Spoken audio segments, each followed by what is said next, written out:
Top of the morning to you and welcome to your Monday morning moment. I hope your day is going great so far.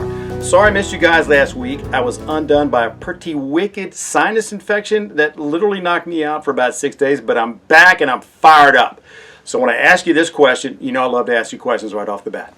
Have you ever wondered what might have happened if Jesus had quit? Right? Jesus had quit.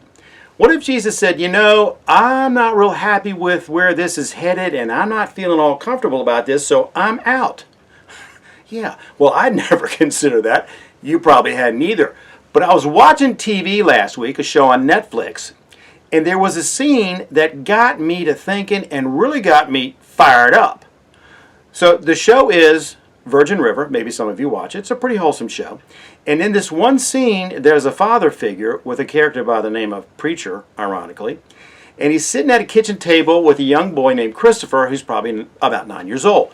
And the two of them are practicing lines for a play that Christopher is going to be in. And Christopher is really frustrated. He's having a lot of trouble remembering his lines. And he's just not feeling it. And of course, at one point he goes to Preacher, you know, I'm done with this. I've had enough. I want to quit. All right. So long story short, Preacher actually does a pretty good job, I thought, of getting to the root of the matter with Christopher. There are other things, of course. And I thought, gosh, this is a great role model, this guy Preacher. But then the very last line of the scene, Preacher looks at Christopher and says, listen, when I get home tonight, we'll practice your lines some more. And then tomorrow, if you still want to quit, you can.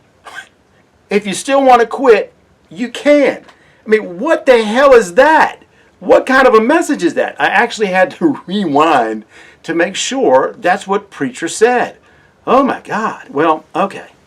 I get it. At some point in our lives, we have all felt the urge and the need to quit something. But I think sometimes we just need to take a step back and understand that, you know, the urge to quit is really just a cry for help. It's the unconscious realization that we need strength that's beyond what we're capable of. And there's really nothing wrong about that. But here's what I continue to wonder. Why is it that these days I feel like the message we're sending to the younger generations is that if you want to quit, you can? Well, I have an answer.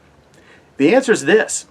It's because we have either forgotten or we're choosing to ignore exactly where that strength comes from. Okay, you know where this is headed. So let me ask you this. Why didn't Moses quit? How about Noah or that poor Job? And even the Apostle Paul. Why did none of them quit? They certainly had every reason to want to quit, didn't they? And then there's Jesus. What about him? And yes, he did want to quit. Okay. But of course, by his example, we find the simple yet profound answer to this whole dilemma.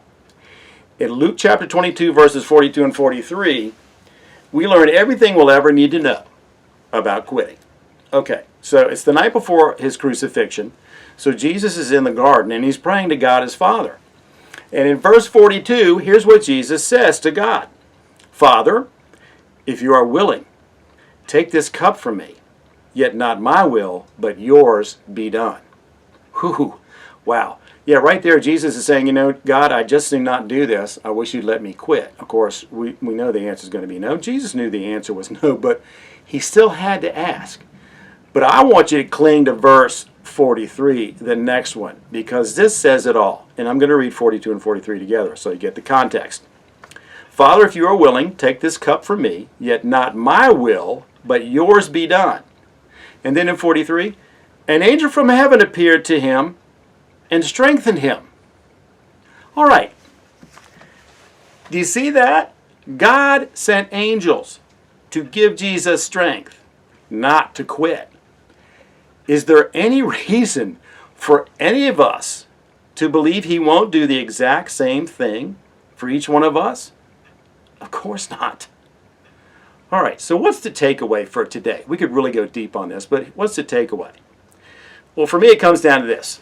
If you're in a position where you are a role model or a mentor, never, ever suggest or tell someone that it's okay to quit, because you know what? They will. And the next time things get a little tough, they'll quit again. All right.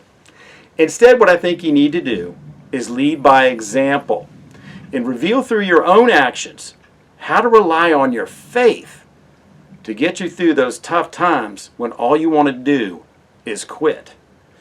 And remember, Jesus didn't quit, neither can we. And that's a wrap for today. As always, friends and neighbors, may the Lord of peace himself give you peace at all times and in every way. The Lord be with all of you. Hope you have a great week. Stay strong, keep the faith, and we're going to see you right back here again, come hell or high water, next Monday morning. Bye now.